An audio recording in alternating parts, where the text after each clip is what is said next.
Hi, this is James, and I'm coming to you from the Masonry store, and today we're going to be going over the baler. We have the balers in every one of our stores. They're each a little bit different, but they all work on the same principle, and we're going to be going over today and reiterating some of the safety features with the baler. And like I said, we're at the Masonry store, and let's get started.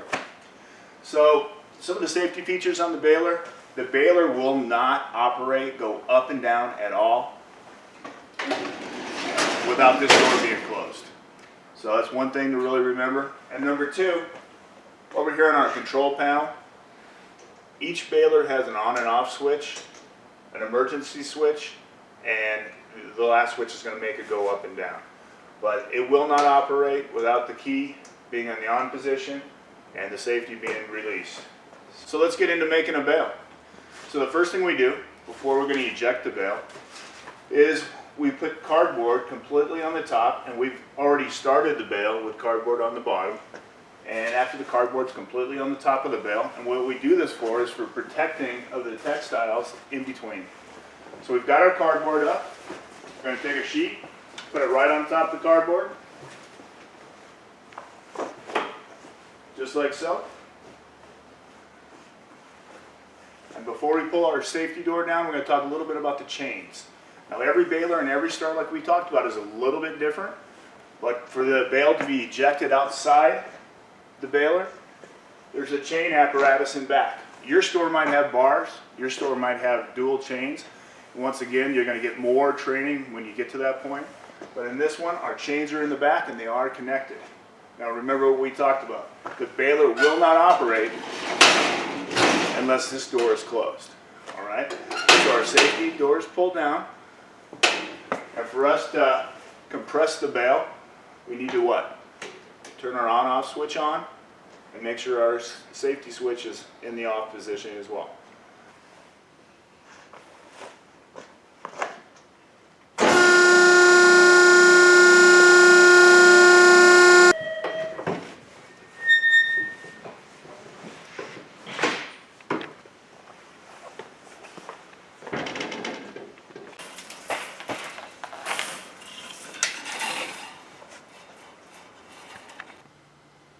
And this is how we secure the bale.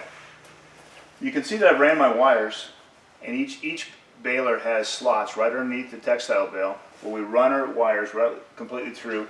Each of our wires has an end that has a loop and just a straight piece of wire on the other end. And the most safe way to do this is I just put it through the loop, put a little bit of pressure, bend it down, and you can kind of see this is how much pressure we have on this wire. And this is how simple this is. I take the wire, I wrap it around about 4 to 5 times. So I get to this point, I bend it up, bend it over, come down, and I take the tail of the wire and I make sure that it's not sticking out so it can catch somebody. So you can kind of see we've got 5 of our wires through. They've got about this much tension on them, and that's about it. Before I eject this bale, I want to go over some of the safety tips with you. Number 1, safety goggles. Before I eject any kind of bale, I want to make sure I have my safety goggles on. Number 2, I want to make sure that the door is pulled down before the piece of equipment will even move. Number 3, and most important, before this bale comes out, I want to make sure that my surrounding area, especially the area that's in front of the baler, is completely clear of people. And I'm going to go over more in detail why that's so important. Number 4, make sure that our key's in the on position, and we're getting ready to eject the bale.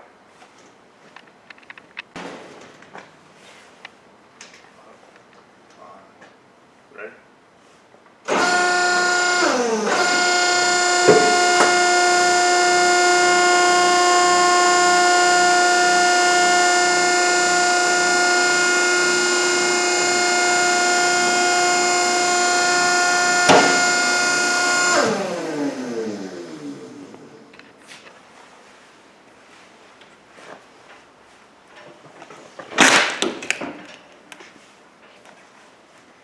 Now that our bale's in the out position, I want to go over some of the safety tips with you. First of all, I want to show you, remember me showing you how much tension was on the wire before the bale was ejected?